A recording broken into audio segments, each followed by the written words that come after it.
Do you enjoy pain?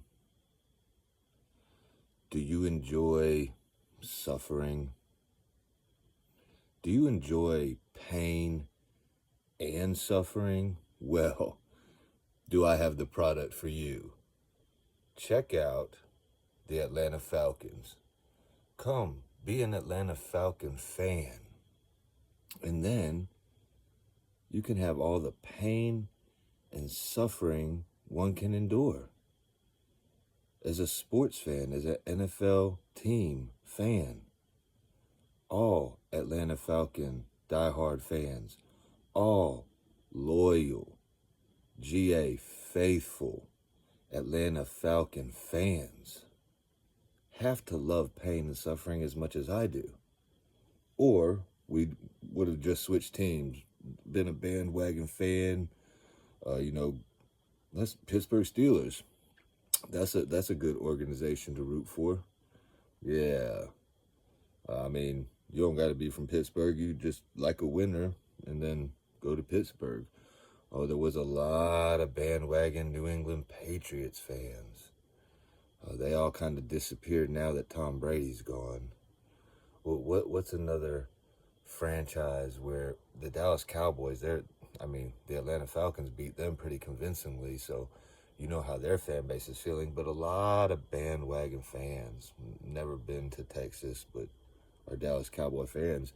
49ers, that's another squad where you got a lot of bandwagon fans.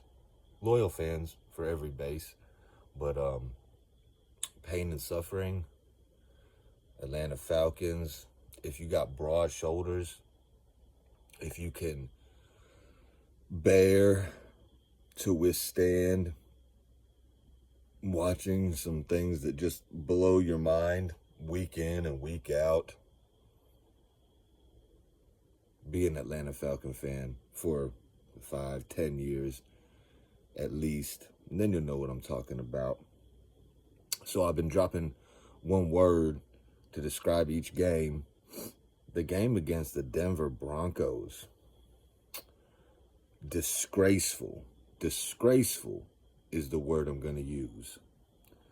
Now, everybody's calling for Jimmy Lake. Fire Jimmy Lake. Fire Jimmy Lake. Go ahead, fire Jimmy Lake. It's not probably going to happen anytime soon.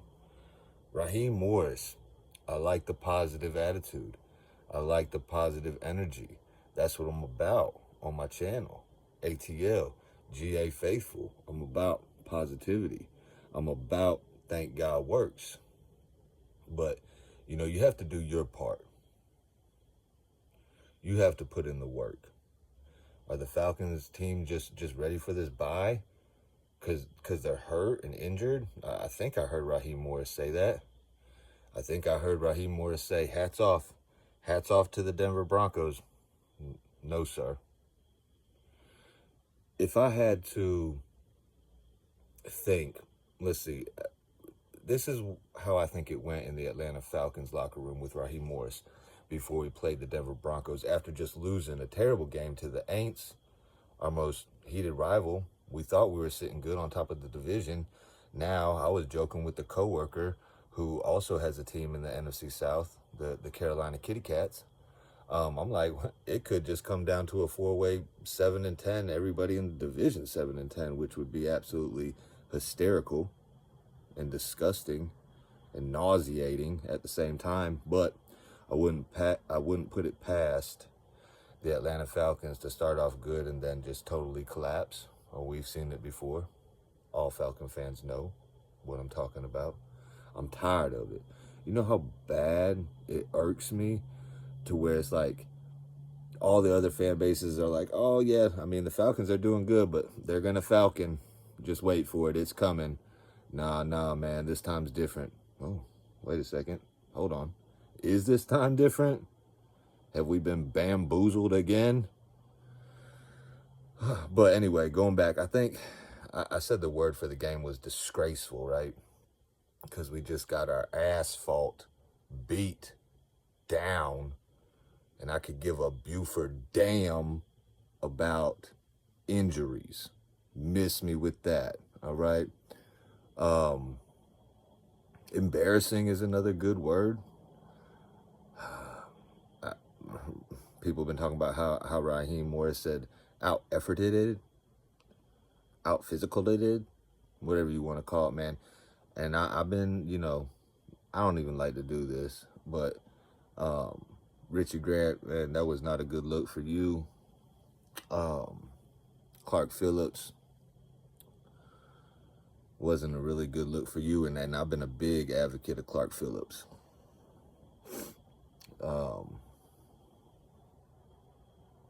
Justin Simmons, I was expecting him to come in and make more plays. I think we all were. Matthew Judon, I was expecting him to come in, make more big plays. I think we all were expecting more of these big names, high caliber players that now everybody's questioning, are they washed? I seen Jesse Bates out there doing his thing. Like him and Grady, you can book it that they're gonna give it their all and do their thing. The rest of the team, not so sure about. Is it Kirko Chains or Kirko Pains? Because sometimes it pains me to watch. And I turned the game off after I had stuff to do. I was like, go ahead, and I told my son, go ahead and turn it off. There ain't no point. This is absolutely ridiculous. But I keep trying to bring it back to how I think the way the coaching was, the pep talks. I think Raheem Morris told the Atlanta Falcons, hey, we're going to go into Denver. We're going to do what we do. We're going to be the best version of ourselves, and that's what we're going to do. And I think that was pretty much it. And the team was like, okay, all right, we can go do that. And then I think Sean Payton was talking to his team like this. Okay, we're playing the Atlanta Falcons. They're choke artists, guys. I know this team. They think they're good, but they're not good. This is what we're going to do. That Jimmy Lake Lanier, shout out to Big Low Country, that Jimmy Lake Lanier defense they play, where defenses go to die, where they play 10 yards off, we're just going to hit them with the quick game all game. We're going to feast. We're going to eat off them. We're going to take an 8-yard completion and turn it into 15. Oh, and the refs are going to be on our side too because we're at home and we're going to have some crowd noise. Kirk Cousins is going to get rattled because he can't move, and we're going to blitz him. And you know what the Atlanta Falcons, they're not going to do? They're not going to blitz us. And if they do, just throw the ball away. They won't blitz us again for another, 10, 20 plays. One blitz every 20 plays or something like that. Maybe a slight exaggeration, but that's how it looks. That's how it feels.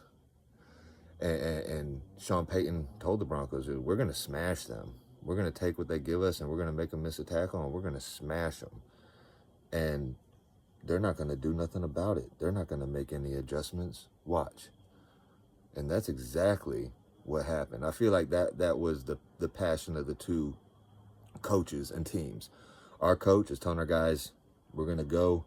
We're going to play our best. We're going to try our best and let the chips fall where they fall. And Sean Payton, on the other hand, is like cutthroat. We're going to smash them. And his team believed him. He had the plan. They executed it with Bo Nix.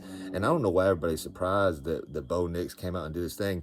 The Atlanta Falcons are infamous for letting rookie quarterbacks shred them, or letting quarterbacks come in off of injury, shred them. Really, any quarterback. Just put in a new quarterback. If your quarterback's struggling, put in the rookie and watch him carve us up. The defense has been like that for way too long.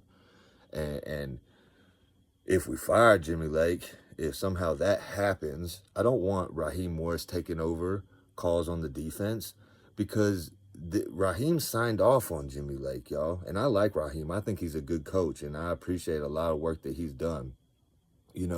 But my whole thing on hiring Raheem Morris was, okay, good. We got a head coach that can oversee the defense and the offense. Let's get a good defensive coordinator, and let's get a good offensive coordinator. And I wanted to keep the defensive coordinator that we had. Man, the name escapes me right now. I know we took him from the Aints, but y'all know who I'm talking about. I'll find the name and I'll throw it up here in the video. Y'all know who I'm talking about. We should have kept him as our defensive coordinator. We finally got over 30 sacks with him. Now we got maybe 10 sacks because 2 sacks that weren't even sacks got counted as sacks. Disgraceful. And there's plenty of blame to go around. You get blame. You get blame. You get blame. You know what I'm saying? Offensive coordinator, Zach Robinson, he's had his good games and he's had his bad games. He abandoned the run way too early in this game. You can't let your opponent make you one-dimensional. I don't care if you're down 21-6. You still got to run Bijan. You still got to run Algier to set up the passing game. And reports have been coming out. Content creators have been coming out saying Pitts doesn't seem like he has the effort, doesn't seem like he has the want to. Shout out to Smitty Sports Machine and everybody at the 95 North Sports Machine, A1, Birdo, the plug, you know what I'm saying? But they saying, Smitty's saying don't look like that, and Smitty's not the only one, you know what I'm saying? ABG, shout out to Tidy. You know, it's been on everybody's mind for a while. When is Pitts gonna do the thing? And honestly, I've been defending Pitts, give him time, and he shows some flashes.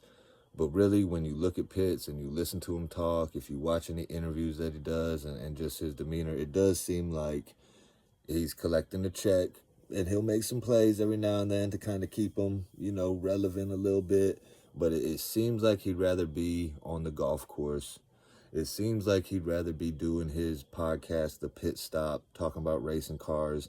It seems like he'd rather be doing a lot of other things than balling out for the Atlanta Falcons, and that's a problem. Okay. There's so much to go around. I think Zach Robinson is safe. I think he can do good things and learn and grow with this offense. It is his first time calling plays. I don't know about Jimmy Lake because I'm so sick and tired of the soft cover 3 shell that we keep running out. We stop them on first and second down, and then we let them pick up 3rd and 10 plus, 3rd and 14, 3rd and 15, whatever it is. Yeah, we can talk about the untimely penalties. Yeah, we can talk about it could have been a momentum change in the game. It could have when we stopped them, you know what I'm saying? And it was an incomplete pass. And then they went to review it and said it was a first down and a fumble. And then even the expert that they call up, you know what I'm saying? I don't know why they do it, because it's not like he has any say in the game. But he comes on, he's like, yeah, that definitely wasn't a catch. I don't see how they could overturn it. So we're all like, what? Why is it being overturned on the field? Definitely seemed like a little bit of home cooking, but whatever. I don't care. We still had opportunities. We just blew it. We wasn't tackling. We wasn't it was bad. It was really bad. Way worse than the Seattle game. Way worse than any game. You know what I'm saying? Koo made 2 field goals, so at least he's maybe got his confidence back, but 2 weeks in a row we can't score an offensive touchdown. We didn't score an offensive touchdown against the Aints all year, both games. No offensive touchdown. That doesn't look good. I was telling Big Low it's hard for me to be optimistic moving forward because it doesn't look good. You got to buy to get healthy, and we always struggle against the Chargers, and they're coming to town with Jim Harbaugh and one of the better defenses in the league. And you don't think he's going to look and see what Sean Payton just did to us? And I heard some other content creators talking about how we seem to struggle running the screen, and you see how easy it is in the way it's supposed to be done when it's against us. But not every team is playing this soft coverage like the Atlanta Falcons. So we're 6-5 now. We still haven't even reached 7 wins. We got 6 games left. I was telling Tidy, I said we better go 4-2. And the 4 games that I think we can win, like, I'm not sure about this Chargers game. I think we can beat the Vikings, even though they have a really good record. I think we can beat the Raiders. I know we should beat the Giants, and we should beat the Kitty Cats. That's the 4 games right there. If we lose to the Chargers, that would be 3 losses in a row. I would hate to see that happen. So I hope we beat the Chargers. And then the Washington Commanders. That'll be an interesting game against Dan Quinn. A lot of people are saying we need to see more emotion out of Raheem, or at least have him get mad. Zeno asked Raheem a question, "Are you mad?" And Raheem said, "Oh, that's kind of like a overstatement or like a big word." He said he was disappointed, and he should be disappointed because the fan base is disappointed. The players should be disappointed. Like, we want to back the Atlanta Falcons so hard. Like, we ready to back y'all. Y'all just got to give us something to back. You know what I'm saying? You got to give us something to back. If you got like your homie and he's like your best friend, and he does something that seems like it's kind of dirty, you're like, oh well, that's just a coincidence. That's my dog. You know what I'm saying? And then something else happens. It's like, oh, that seemed kind of off. You know what I'm saying? And now you kind of looking sideways at him, like, is this my friend or is this my enemy? You know what I'm saying? And stuff keep happening. Like, he don't never have your back, but he always wants you to have his back. It's like, bruh, I'm not taking your back when you always leave me stranded. That's how I'm starting to feel about my Atlanta Falcons. But I'm not gonna give up on them. If I was gonna do that, I would have did it a long time ago. So Raheem Morris, please get it together. Change up the scheme on defense. Apply pressure. If we're gonna go out swinging. Go out swinging. Don't go out covering up and lose a decision because you're covering up the whole time. Go out swinging. If you get knocked out, you get knocked out, but at least you went out swinging. That's how I was raised. Atlanta Falcons, stand up. The last video I made, I said I'm actually going to try to get people to start. I'm going to try to push my channel and get people to subscribe because I haven't really been pushing it. And, you know, it was like funny because as soon as I said that, I lost a couple subscribers and I'm like, oh, that figures. So anyway, I'm trying to get to 1,000. That's the goal.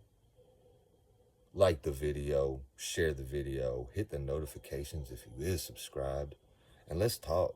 I want to hear y'all's thoughts on the Atlanta Falcons. I want to hear some of y'all's frustrations. Y'all can come in the comments and vent and tell me what you think about the team, and I'm gonna respond back to you, and we're gonna chop it up. Did I leave anything out? Oh yeah, I'm gonna have to change up my intro again. I like changing my intro, and I had this, you know, walk in your trap, take over your trap. Well, that slogan's played out. We can't say that anymore, cause like, shout out to the Waterboy Show, Be Rich and Trey Boy. You know what I'm saying? Trapping ain't for everybody. Trapping ain't for everybody. So we just need to, let's go ahead and hit the books, like you said. Go ahead and get your study game up. You know what I'm saying? Switch it up, because we ain't taking over nobody's trap anymore. Atlanta Falcons, do your job. The leaders on this team, step up. Coach Raheem Morris, step up. We preach accountability. Let's see it. That includes everybody. So I'm going to have to change my intro. Thank you. It'll be all right. I'll come up with something fire. I'll bring something new. Some new energy. Let's go get this dub against the Chargers after the bye. Let's just get on a streak and end the season on a high note. Win the division, step off into the playoffs, win a playoff game, make some noise. Let's go, Drake. Let's go, Mooney. Let's go, Bijan. Get Tyler Algier the ball. Give the ball to Tyler. Ray. Kyle Pitts. Wake up, dog. Offensive line. Protect Kirk. No more sack fumbles. Get rid of the ball. Protect the ball. Be patient, like you know how to do. Don't force these bad throws and throw interceptions. Defense. If Jimmy Lake keeps telling y'all to play this soft stuff, don't listen. Come up. Let's play a little press. Caden Ellis, Nate Landman, Troy Anderson, Lorenzo Carter, Matthew Judon, Arnold Ebiketie, Dorless, Zach Harrison, Grady, Anyamata, where you at? Street, where you at? Goldman, where you at? Go get to the quarterback. Mike Hughes, come back healthy. Cover. Justin Simmons, make some interceptions. Jesse Bates, you keep doing what you're doing because you're doing what you're supposed to do. Bloody Knuckles crew, where you at? Crash Out crew, where you at? That's what I got. Oh, yeah, a couple more things.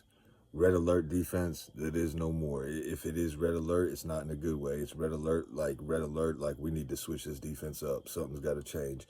Also, the performance against the Broncos, that was a statement. It's a statement as to around this time of year, you talk about contenders and pretenders. Well, the Atlanta Falcons sure look like pretenders as opposed to contenders. Get it together. We're supposed to be contenders. Until next game or next time, thank God works, and I hope you have a blessed rest of your day or night. One.